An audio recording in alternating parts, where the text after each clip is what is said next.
Et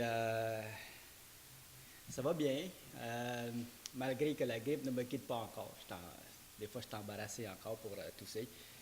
J'ai pris, j'ai pris des antibiotiques, mais c'est fini, mais ça persiste encore. Alors, le Seigneur permet ça et on va continuer avec ça. Alors, moi, ce soir, j'aimerais vous parler de ce que c'est qu'être un adulte dans la foi.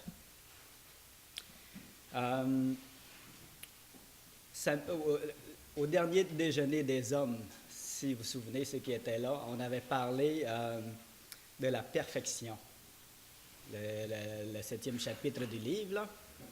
Et l'auteur, qui est John MacArthur, a défini partiellement perfection. Il a cité le verset Matthieu 5, 48.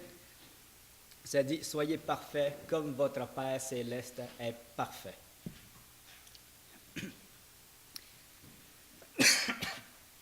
Suite à ça, j'avais posé 2 questions, si vous vous souvenez. Ma première question, c'est quels sont les signes qui montrent qu'un chrétien... tout d'abord, pour l'auteur, c'est quoi être parfait? Pour lui, c'est arriver à l'accomplissement. Si vous vous souvenez, devenir adulte dans la foi, être achevé, être parfait. C'est comme ça qu'il expliquait ce verset-là. Et j'avais posé ces 2 questions-là. D'abord, c'est quoi être un adulte dans le Seigneur? Quels sont les signes d'un adulte dans la foi? Et j'avais proposé une réflexion, à savoir, personnellement, chacun de nous, où sommes-nous rendus dans ce cheminement avec le Seigneur, dans cette marche spirituelle? Où sommes-nous là-dedans? Sommes-nous adultes? Sommes-nous en voie de devenir adultes? Ou sommes-nous... La question est posée pas pour que chacun juge l'autre, pointe l'autre, puis dit « Ah, toi, tu es rendu à tel stade ou tel stade. » C'est pas ça le but. C'est que chacun puisse s'examiner soi-même en rapport avec la parole. Où est-ce que je suis rendu dans ce cheminement-là? Parce que c'est bon de faire une introspection, puis de voir où en sommes-nous rendus. Avant de continuer, j'aimerais remettre ce temps dans les mains du Seigneur. Oui, Père Saint, je te prie de bénir ta parole et de toucher nos cœurs, Seigneur Dieu. Oui, tu es notre Seigneur et notre Dieu, et nous te louons, nous t'adorons, Seigneur. Et chacun de nous avons le désir de marcher dans tes voies et de grandir dans tes voies pour te ressembler toujours plus, Seigneur, afin que lorsque ce jour-là viendra, où nous serons devant toi, nous puissions dire que nous avons tout fait pour te plaire, pour grandir, pour te ressembler, pour te servir, que nous n'ayons à rougir de rien, Seigneur. Voilà pourquoi nous te demandons, Seigneur, durant toute notre vie, de nous aider dans cette démarche. Et nous te demandons de nous fortifier, Seigneur, pour que nous puissions vraiment être capables d'avancer toujours plus dans ce cheminement spirituel, Seigneur. Dans le saint nom de ton Fils. Amen.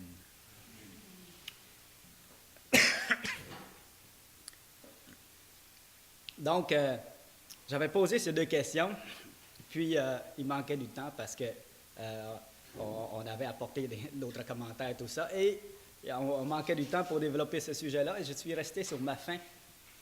J'aurais aimé qu'on épuise plus la question, qu'on donne plus de commentaires et ainsi de suite, plus de partage là-dessus. Mais je ne suis pas déçu parce que ça me donne une occasion de venir parler de ce sujet-là ce soir. Donc, à quoi reconnaît-on un adulte dans la foi? Et personnellement, comment est-ce que je me perçois dans ma croissance spirituelle? Où est-ce que je suis rendu dans mon cheminement?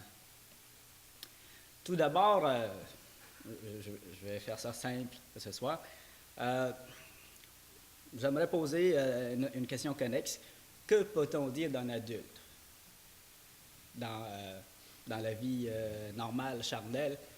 Que peut-on dire d'un adulte? C'est quoi les caractéristiques d'un adulte par rapport à un enfant? Il y en a plusieurs. Je vais en nommer seulement quelques-uns, puis si nous avons du temps pour partager, vous pourrez soulever vos commentaires, puis votre vision, votre compréhension face à cela. Donc, que peut-on dire d'un adulte? Bien, premièrement, moi je dirais que c'est quelqu'un qui a vécu, qui a du cheminement de fait, qui a de l'expérience, qui a de la connaissance, qui a grandi finalement. Et ça, c'est une étape par laquelle on doit absolument passer. On va détailler ça plus tantôt, mais ce que j'aimerais mentionner, c'est ça, c'est que c'est quelqu'un qui a du vécu, de l'expérience et la connaissance et ainsi de suite. Par la suite, c'est quelqu'un qui est autonome et quelqu'un qui est responsable. On va s'entretenir à ces trois caractéristiques-là. Et bien entendu, vous pourriez en nommer d'autres tantôt. Donc, commençons par l'expérience et la connaissance. Ça ne vient pas tout seul. Ça vient avec notre marche avec le Seigneur. Pour devenir adulte, il faut grandir dans la foi. Il faut passer par plusieurs épreuves. Il faut se nourrir de la bonne parole de Dieu. Il faut se consacrer au Seigneur. Il faut se consacrer à l'étude de sa parole. Bien évidemment, il faut écouter, il faut partager, assister aux réunions, avoir des partages fraternels, et ainsi de suite. Tout cela avait été mentionné par notre frère, M. Mayou, quand j'avais posé cette question-là. Même après la réunion, il est venu me voir pour enchérir, puis j'ai très bien apprécié. Et effectivement, c'est un cheminement, c'est des choses que l'on doit faire. Il faut se nourrir, en fait, pour résumer cela, il faut se nourrir pour pouvoir grandir. C'est une étape très importante.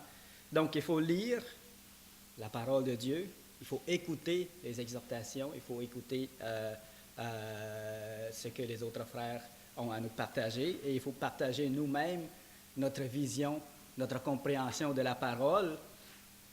Et c'est très important, ça, partager. Parce que personnellement, il y a des choses que je ne comprenais pas. Et quand je me mets à parler du Seigneur, à parler de sa parole, des fois le Seigneur le révèle en même temps qu'on parle, en même temps qu'on donne notre version, notre opinion, bien, le Seigneur nous révèle certaines choses qui nous permettent de nous éclairer. Et il faut même faire ses propres études. Il faut même faire ses propres études. Les valider avec les autres et les fonder dans les Écritures, comparer, les baser sur les Saintes Écritures. Donc, c'est une démarche que l'on doit faire. C'est une exhortation, au fait,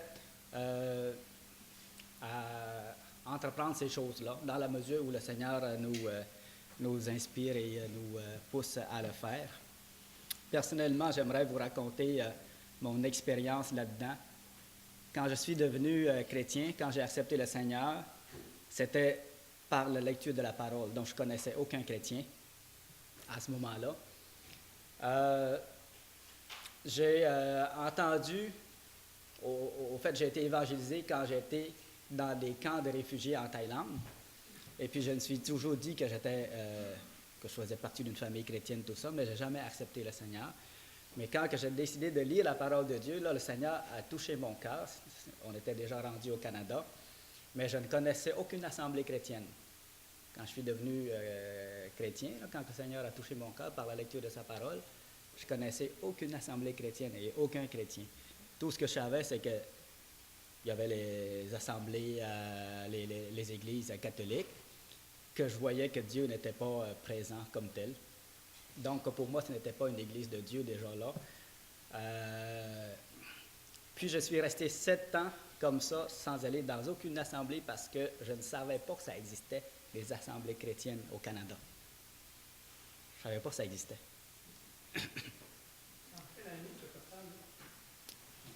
Environ vers 84-85 que je suis venu au Seigneur. Mais après ça, j'ai passé 7 ans sans aller dans aucune assemblée, là, étant donné que je ne connaissais pas. Après 7 ans, on a déménagé. On est allé habiter à Pointe-du-Lac, où mon père m'a dit, Cossal, il y a une assemblée chrétienne dans notre rue. Ils sont comme les chrétiens qu'on a connus au camp de réfugiés. Alors là, ça m'a cliqué. Oups, comme ceux qu'on a connus au camp de réfugiés, c'est des vrais chrétiens d'abord. Fait qu'à un moment donné, je me suis présenté. Tout d'abord, pendant les 7 années, à plusieurs reprises, mon frère m'avait poussé à aller dans une assemblée. Mais moi, je m'étais dit, j'ai pas besoin d'aller dans aucune assemblée pour être sauvé. Je m'étais dit, regarde, j'ai la Bible, je lis la Bible, je comprends sa parole, puis je sais qu'est-ce que je dois faire pour être sauvé, puis je suis sauvé, puis c'est bien correct, je n'ai pas besoin d'aucune assemblée. C'est ce que je lui ai répondu. Bon, mon cheminement en détail, j'entrerai pas en détail comme tel, mais à un moment donné, le Seigneur m'a convaincu d'aller dans une assemblée. Puis quand je me suis présenté dans cette assemblée-là, je leur ai dit, je viens pour me réunir avec vous, et ils m'ont posé la question, es-tu né de nouveau? J'ai dit oui. Donc ils m'ont accepté avec eux autres. Et puis là, j'ai découvert quelque chose que je n'ai jamais découvert avant. La communion fraternelle. La communion fraternelle. 7 ans, tout seul, à lire la parole, je pouvais comprendre les choses de base que je pouvais comprendre tout seul, par moi-même. C'est normal, le Seigneur se révèle, et puis il nous explique, il nous fait comprendre les choses, puis c'est merveilleux. Puis j'étais aux anges quand même, avec ce que je pouvais comprendre. Puis le Seigneur m'avait fortifié. J'étais zélé, je parlais du Seigneur à mes collègues de classe. Il y en a qui me traitaient de fou, d'autres qui me traitaient de saint. Puis, mais j'étais heureux, puis j'étais au ciel. Même si les autres se moquaient de moi, là, j'étais quand même heureux dans mon cœur, parce que la parole était tellement vivante, tellement forte dans mon cœur, ça agissait, là. Puis j'étais tellement content. Ça a duré durant tout mon temps d'études. Ça a duré longtemps. Ça a duré longtemps, ce temps-là, où je flottais dans les airs, là. Ça a duré longtemps. Puis, mais mes connaissances étaient limitées. Puis, ma croissance était limitée. Mais, lorsque le Seigneur m'a enfin convaincu d'aller dans une assemblée, que là, j'ai découvert une nouvelle dimension de la vie chrétienne qui est la communion fraternelle.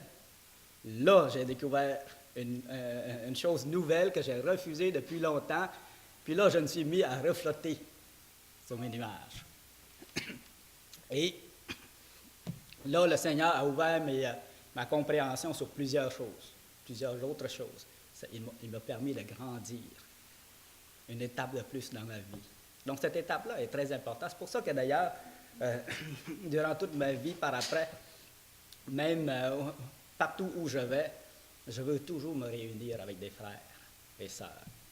Je veux toujours faire partie d'une assemblée où je peux être édifié, exhorté, où je peux écouter la parole de Dieu, où je peux partager la parole du Seigneur aussi, parce que seulement écouter, ce n'est pas suffisant. Il faut partager, il faut participer activement également pour pouvoir grandir. Donc, le contact fraternel. Et à un moment donné, eh bien, les frères ont vu que, étant donné que je commençais à prendre la parole dans les soirées fraternelles, tout ça, ils ont vu que ça a du bon sens ce qu'il dit, et ainsi de suite. Et là, ils m'ont demandé de partager la parole. Et à ce moment-là, ça a ouvert une autre dimension également. Ça m'a poussé à faire plus de recherches, à valider ma compréhension, à lire plus, à plus approfondir dans la parole de Dieu. Et ça m'a permis d'avancer encore un peu plus. Donc, c'est ces trois aspects-là que je voulais partager pour cette étape-là, que pour devenir un adulte, eh bien, il faut grandir, il faut se nourrir et il faut lire la parole de Dieu, il faut se consacrer au Seigneur, il faut s'approcher de lui et croire en lui, ainsi de suite.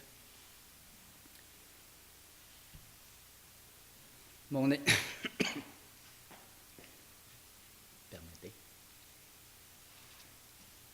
Mon exhortation face à cela, eh bien, c'est de ne pas s'isoler. De ne pas s'isoler. Puis de ne pas se penser suffisant à soi-même. Parce qu'il y a des chrétiens qui, à un moment donné, dans leur cheminement, ils ont été à telle assemblée, ils ont été déçus, puis ainsi de suite. Puis à un moment donné, ils ne vont plus à aucune assemblée et ils se plaisent à rester chez eux, puis ainsi de suite. Mais mon exhortation ce soir, c'est de dire, nous avons besoin les uns des autres et il ne faut pas s'isoler. Nous avons besoin de contact fraternel, de partage fraternel et de participer activement aux réunions. Par exemple, pour les hommes, le déjeuner des hommes, c'est un très bon temps pour ça, parce que chacun peut apporter, partager quelque chose et ça permet, c'est différent, hein, différent des réunions du dimanche ou du mercredi. Et c'est fortifiant. Donc voilà pour ce qui est de la croissance. Allons comme tel dans les autres aspects. On avait parlé d'autonomie et de responsabilité. Un adulte, normalement, il est autonome et responsable. Alors, c'est quoi être autonome dans la foi? Est-ce que c'est quelqu'un qui n'a pas besoin des autres? Certainement pas, on vient de dire le contraire. Cette autonomie n'est pas d'avoir une vie chrétienne indépendante. Au contraire, c'est plutôt avoir une foi qui est basée sur Dieu seul, sur la parole du Seigneur seul. Avoir une foi basée à la bonne place. Et je vais m'expliquer. Parce que faut prendre garde que notre foi ne soit pas basée sur les autres. Entre autres sur ceux qu'on estime le plus dans une assemblée ou dans l'Église de Dieu en général, chez les prédicateurs. On vient au Seigneur, la personne qui nous a amenés au Seigneur, souvent cette personne-là nous épate beaucoup et on a tendance à la prendre comme modèle. Ça, c'est un exemple. Ou on prend en modèle les anciens, le pasteur. Et inconsciemment, là, notre foi pourrait être basée, fondée sur ces personnes-là. De sorte que si cette personne-là venait à tomber ou à pécher ou quelque chose de même, ça nous affecte beaucoup. Puis, même que on pense que c'est comme si tous ceux auxquels on croyait venaient de tomber. Ça arrive-tu, ça? Ça peut arriver, ça. Mais ça, c'est parce que notre foi est basée sur cette personne-là, puis inconsciemment, elle était comme fondée ou reposée sur cette personne-là. Mais il ne faut pas qu'il en soit ainsi. Il faut que notre foi soit basée sur Dieu, et puis que lui abandonne, ou que lui chute, ou que lui pêche, ma foi reste fondée sur le Seigneur. Je crois parce qu'il m'en a parlé, mais je crois en Dieu et non en cette personne-là. Je ne sais pas si je me suis fait comprendre. Alors, c'est important, c'est important. C'est ça, avoir une autonomie dans la foi. Si tout le monde venait à abandonner, est-ce que votre foi serait ébranlée? Est-ce que vous remettriez en question votre foi dans le Seigneur? Il y en a eu des grands hommes, des grands prédicateurs aux États-Unis qui ont tombé. Puis les gens qui les voyaient faire, ça a fait beaucoup de divisions et ainsi de suite. Puis il y en a qui sont retournés dans le monde, tout ça. Mais ça, c'est des exemples où des gens ont basé leur foi sur d'autres hommes et non sur Dieu. Et non sur Dieu. Donc, c'est vraiment de dire, OK, moi là, c'est pas parce que mon père croit que je crois. Ce n'est pas parce que le pasteur croit que je crois. Ce n'est pas parce que ma mère croit que je crois. Mais je crois parce que je crois. Je crois qu'il est mon Dieu, qu'il est mon Seigneur, qu'il est mon Sauveur, qu'il a agi dans ma vie, que je lui fais confiance. Et maintenant, c'est une affaire entre moi et lui seul. Une affaire entre moi et lui seul. Je crois en lui coûte que coûte. C'est ça, l'autonomie dans la foi que j'aimerais faire ressortir. Parce que c'est important, cet aspect-là. Souvent, quand on vient au Seigneur, souvent notre foi est comme dépendant un peu des autres. Alors,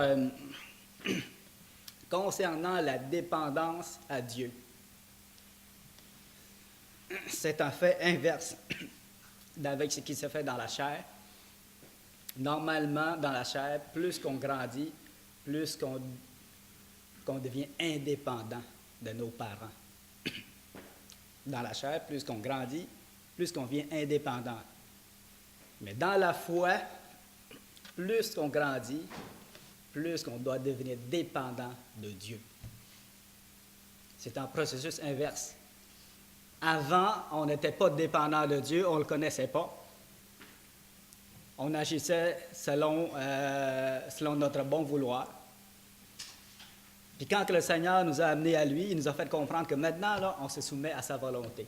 Et plus qu'on grandit dans ce cheminement-là, au lieu de devenir indépendant, mais on devient dépendant de plus en plus du Seigneur.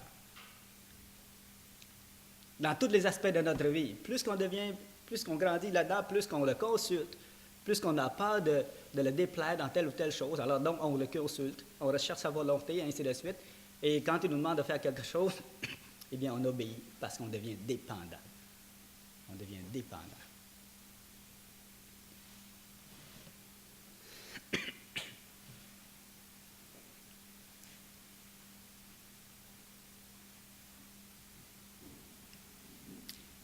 Au niveau de la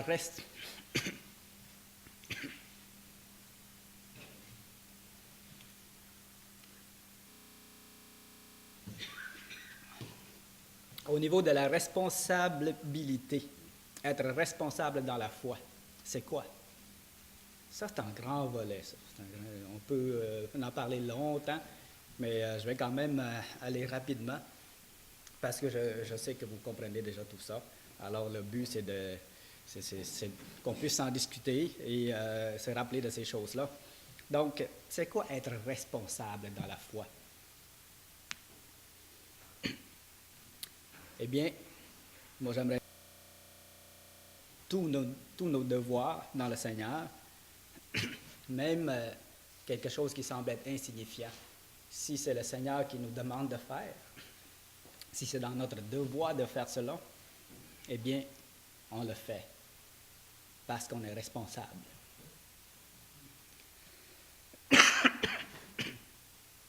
Donc, on a beaucoup de devoirs. On a nos devoirs envers Dieu. On a nos devoirs envers l'Assemblée.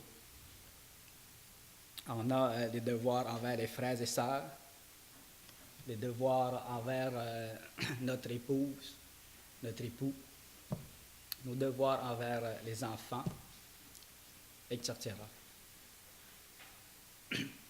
Donc, être responsable, c'est de ne pas fuir ses responsabilités. Ça arrive-tu, ça, que des fois, ça ne tente pas? qu'on aime mieux faire choisir la voie la plus facile. Ça arrive, hein? On est tous humains. On est tous humains. Mais, comment je pourrais dire? Je veux dire ça d'une manière élégante. Hein? Le Seigneur nous exhorte,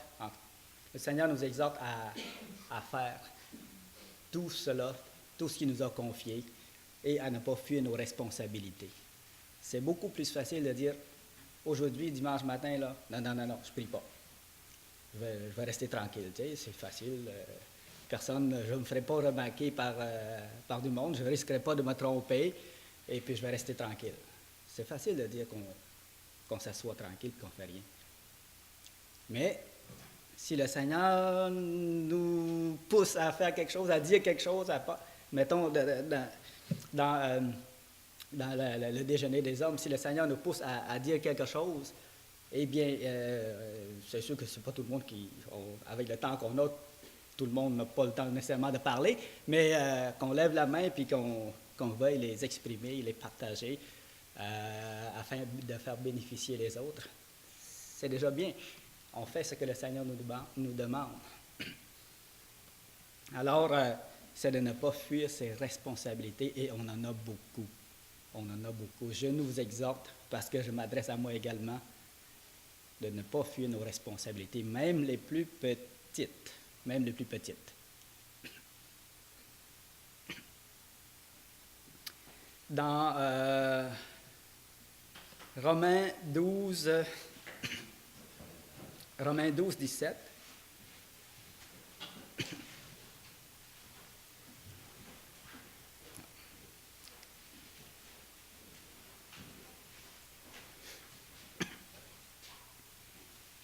Romains 12, 7 plutôt. Excusez. On a ici un verset qui parle des devoirs, justement, mais ce n'est pas le seul. Il y en a plein d'autres qu'on ne verra pas tous. Ici, ce que l'apôtre Paul dit, c'est que celui qui est appelé au ministère s'attache à son ministère. Que celui qui enseigne s'attache à son enseignement. Que celui qui exhorte à l'exhortation. Que celui qui donne face avec libéralité. Que celui qui préside le fasse avec zèle. C'est bon? Que celui qui pratique la miséricorde le fasse avec joie. Au fond, ce que l'apôtre dit ici, c'est que celui qui est appelé au ministère s'attache à son ministère. Ça veut dire quoi, ça? Ça veut dire, fais ton ministère de façon sérieuse dans le Seigneur. Prends pas ça à la légère, là. C'est un ministère important, c'est sacré devant le Seigneur. Fais pas quand ça te tente. Non. Dieu te l'a demandé, Dieu t'a confié ce ministère-là, c'est pas juste quand ça te tente. C'est de prendre ses responsabilités puis de le faire. Et que celui qui enseigne s'attache à son enseignement. La même chose. Que celui qui exhorte à l'exhortation, c'est toutes des travaux importants dans le Seigneur.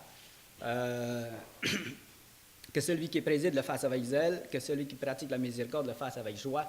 Et moi, j'aimerais aller plus loin dans les travaux, comme venir faire le ménage dans l'assemblée, tout ça. Écoutez, c'est important. Les diacres qui s'occupent je ne sais pas moi, du bâtiment, tout ça, c'est très important également. Il ne faut pas... Autrement dit, c'est du sérieux. C'est pour le Seigneur. C'est pour le Seigneur qu'on fait ces choses-là, et puis c'est le Seigneur qui nous le demande.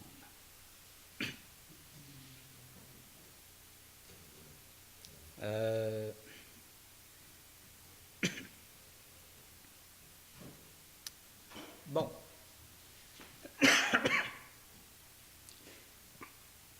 Alors, on a parlé de l'autonomie dans la foi, on a parlé de la responsabilité.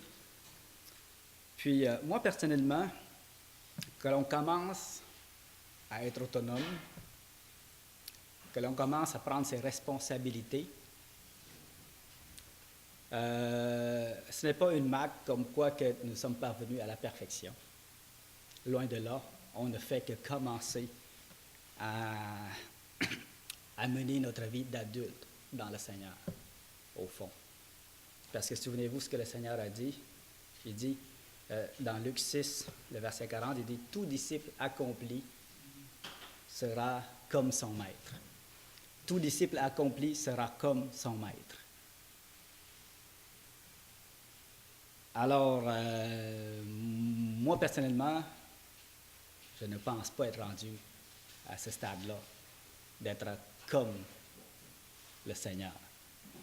J'aspire, mais c'est toute qu'une commande, ça, toute qu'une commande. Tout disciple accompli sera comme son maître. Alors, qu'on commence à grandir puis à être autonome, qu'on commence à prendre ses responsabilités, ça, ce n'est que le début de notre vie adulte dans le Seigneur, et on va devoir le continuer jusqu'à la fin de nos jours. C'est ce que le Seigneur nous demande. Y a-t-il d'autres choses? Donc, pour terminer, où suis-je rendu dans mon cheminement, dans la foi? Où suis-je rendu? Moi, je vous laisse avec cette question-là. Je ne veux pas vous lâcher. Je vous lance ça, puis que chacun puisse s'examiner devant le Seigneur. J'inviterai notre frère à revenir en avant, et puis je ne sais pas si on a du temps pour un peu de partage. Oui? Oui? OK. Donc, je ne sais pas si vous avez des commentaires, des questions, des choses à partager par rapport à cela. Tout le monde a tout compris.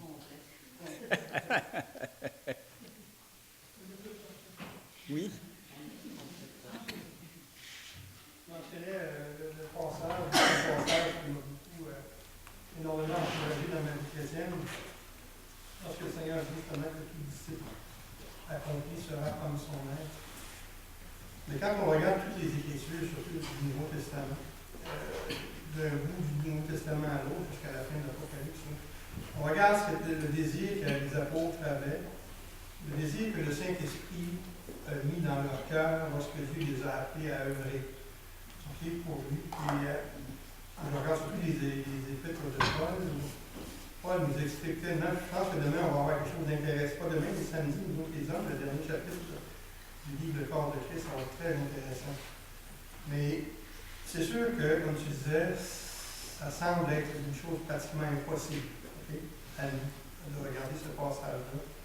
Mais d'un autre côté, je n'ai pas un effort à faire pour devenir comme ça.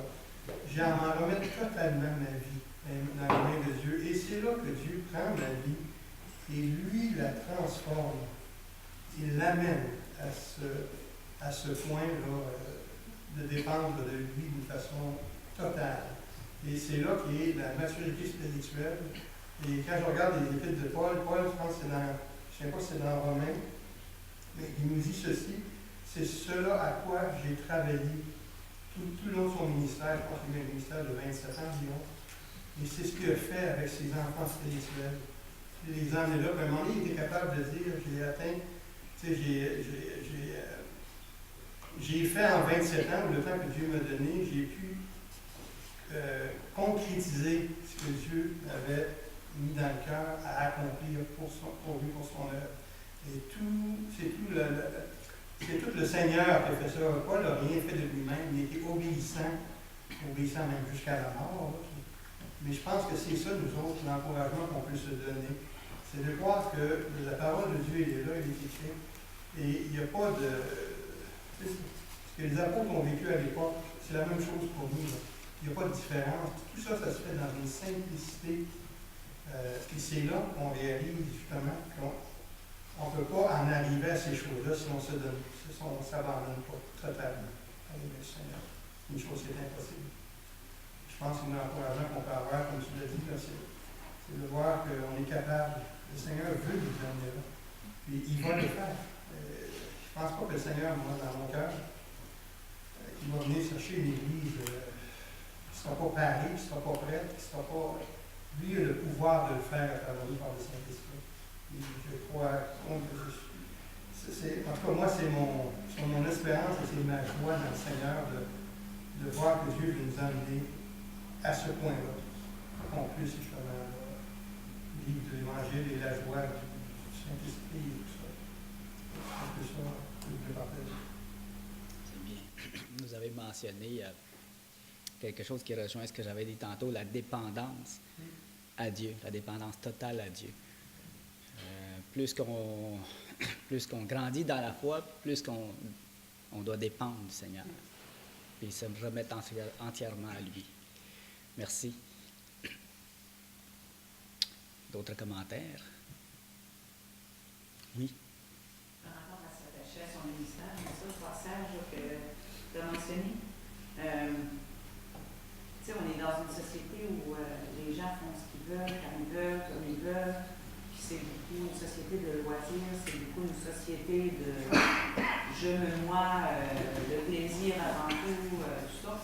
Ça, je ne veux pas, on le côtoie chaque jour si on travaille ou dès qu'on sort de la maison, même dans la maison, on peut être comme ça aussi. Donc, c'est une mentalité, je pense, à changer, à laisser Dieu nous transformer, à voir comme lui voit, parce que, tu sais, le temps presse, le Seigneur revient, ça c'est une réalité. On bâtit pour l'éternité, c'est pas quelque chose qui est matériel. C'est toutes des choses qu'on sait, qu'on connaît. Mais dans la vraie vie, tous les jours, quand on est fatigué ou quand on est bon, ça serait plus facile de faire ci que de faire ça. C'est là où on doit prier pour demander à Dieu de nous aider de voir l'urgence, de voir l'importance. Puis d'avoir à cœur notre ministère aussi, de l'avoir. Si Dieu nous le confie, c'est parce que il veut utiliser le talent ou la qualité que nous avons, le don spirituel que nous avons. Mais pour ça, il faut être éveillé, il faut être conscient de ça, puis il faut le faire avec joie, il faut le faire en offrant à Dieu, en étant conscient qu'on le fait pour Dieu, pas juste pour les humains. C'est ça, c'est pas pour en retirer quelque chose non plus.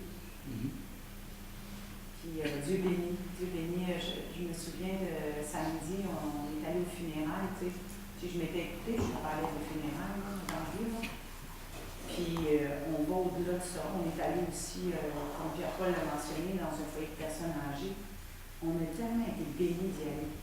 Mais à prime abord, si je m'étais écoutée, je ne serais pas allée, parce que c'est gênant, on s'en va chanter devant des gens qu'on ne connaît pas, quelques-uns qu'on connaissait. Si on s'écoute, là, c'est sûr qu'on va aller. Et si on ne s'écoute pas, c'est sûr qu'on va être béni. Puis on a été bénis, c'est fou, de voir la bénédiction, de voir les personnes âgées nous remercier, puis être reconnaissant, de voir comme la personne au funérail, la personne qui est responsable, l'homme qui était là, il nous a dit, c'est incroyable les paroles dans ces chants-là, c'est incroyable les paroles du message, il était complètement subjugué. Là. Ce que j'ai remarqué souvent, c'est que c'est quand on a un combat à faire quelque chose pour Dieu, que là, quand on a passé par-dessus ça, qu'on le fait quand même, c'est là qu'on ressent plus de bénédiction encore, d'une manière inattendue. Je ne sais pas si vous êtes comme moi, là. Des fois, ça ne me tente pas, mais finalement, on a été pareil, puis là, on a vu la différence. Merci. Et y a-t-il d'autres aspects, d'autres signes qui nous permettent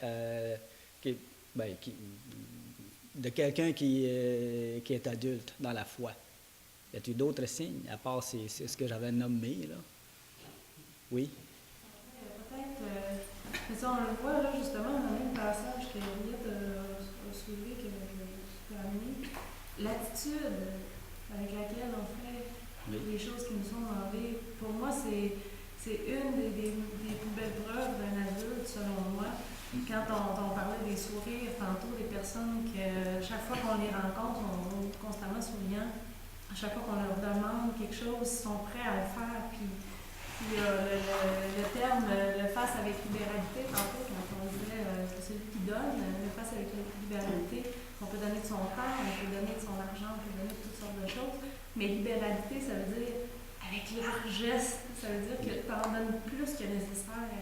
Puis ça c'est une attitude qui peut toucher, mais qui montre que tu as compris le message, puis qui montre, comme Jean-Marc le disait tantôt, que Dieu travaille à travers toi, que tu es dépendant de Dieu, je sais que ça vient d'en haut, je sais que c'est pas par orgueil ou parce que c'est ça. Puis oui, c'est vrai que plus on combat souvent à faire quelque chose, plus on en retire des bénéfices. Puis ça aussi, ça fait partie un peu d'une certaine maturité, si on veut, de comprendre que même si tu le fais un peu à reculons, si tu y vas et tu dis, bon, ok, regarde, je vais prier là-dessus, Dieu va me donner la joie, la gratitude, tu vas m'en retirer une tonne de trésors. Je pense que ça en fait partie de l'attitude. Oui. Merci. Oui. Je ne vais pas prendre le verset en contexte, mais quand même, le verset me fait penser à ça. Quand on lit « J'ai été crucifié avec Christ, ce n'est plus moi qui vis, c'est Christ qui vit en moi ». Puis je pense que pendant notre marche chrétienne, apprendre à lâcher prise, ça revient un peu à ce que tu disais, Jean-Marc. Apprendre à lâcher prise, je pense que ça peut être un signe de maturité. Laisser Christ vivre en nous. Et nous, lâcher prise, on a tendance à vouloir prendre le contrôle. Puis je pense qu'en avançant dans notre démarche chrétienne, je pense que de moins en moins, on devrait prendre la place. Laisser la place. Oui. Ben c'est intéressant parce que j'en lisais un petit peu Romain, là.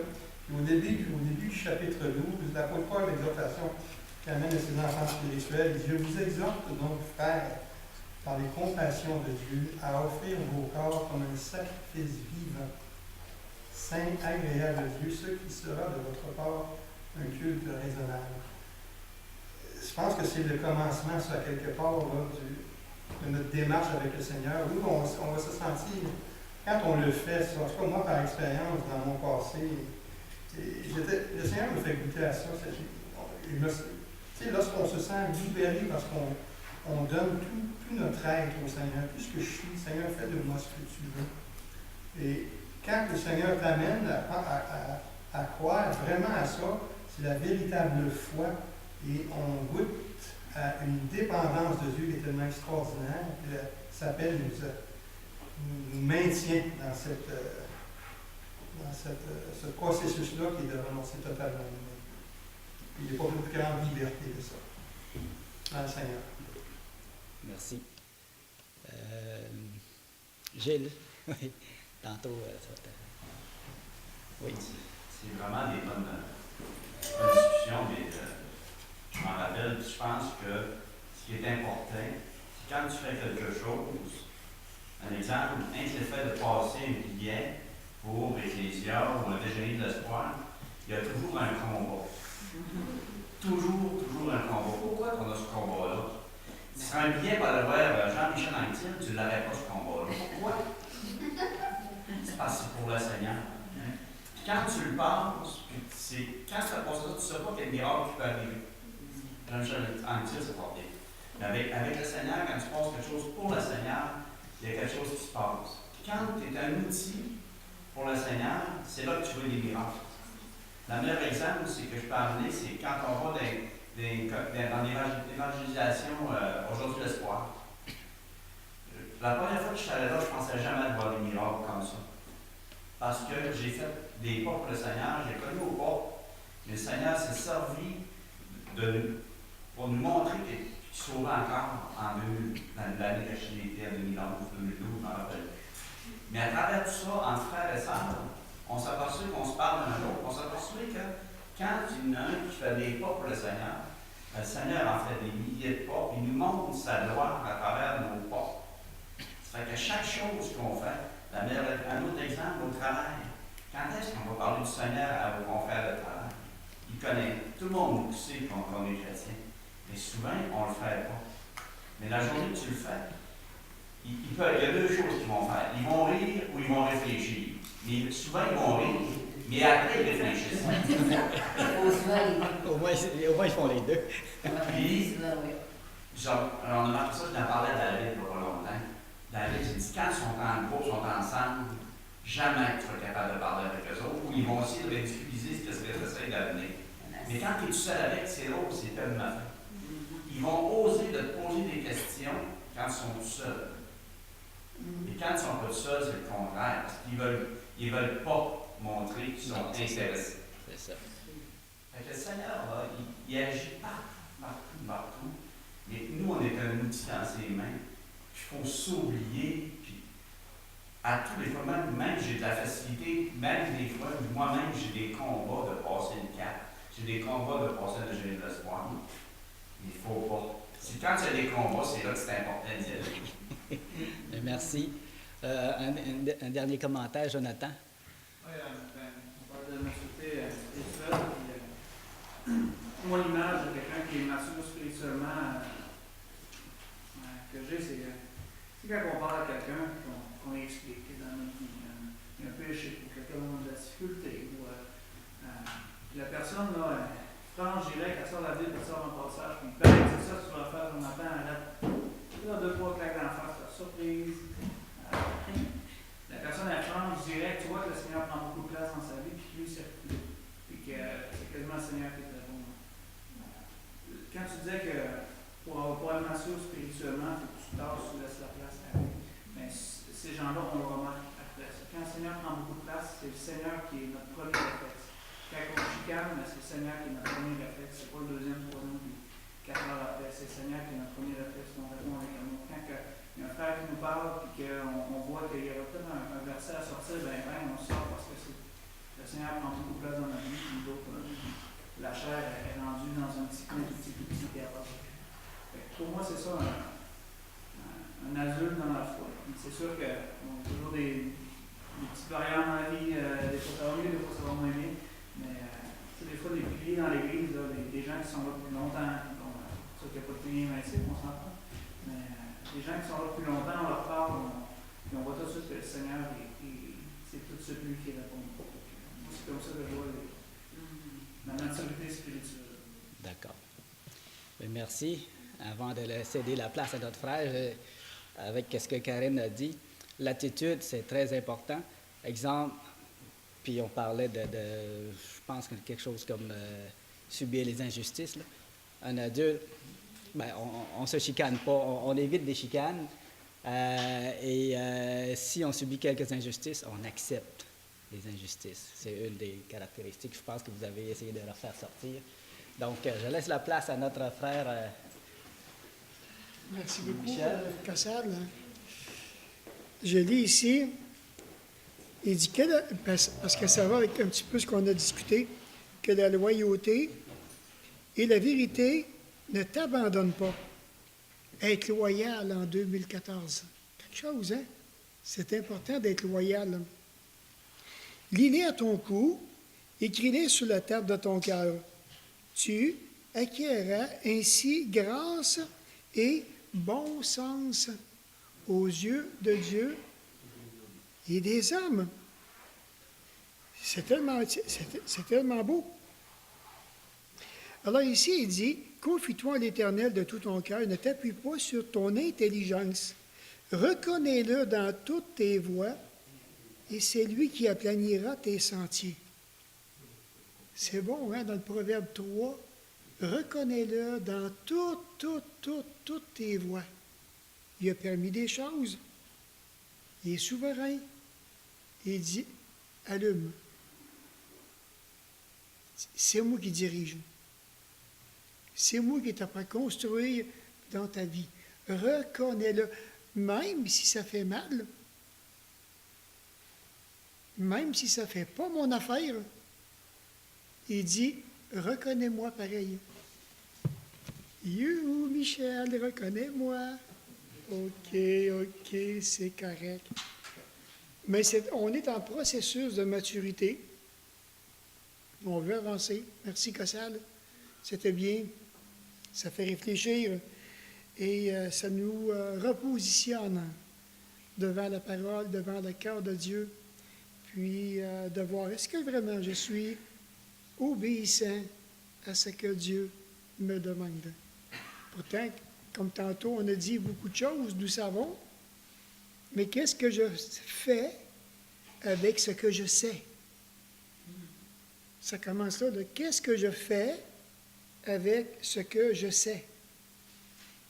C'est là que la maturité va venir si simplement je fais juste un petit pas d'obéissance. Au fond, je dis obéissance, peut-être que je devrais dire juste que je devrais démontrer que j'aime mon Père Céleste, que j'aime mon Seigneur. Si je dis que je l'aime, qu'est-ce que je vais faire? Oui. Je vais lui obéir. C'est bien, c'est bien. On va aller dans la prière. J'ai reçu un courriel hier.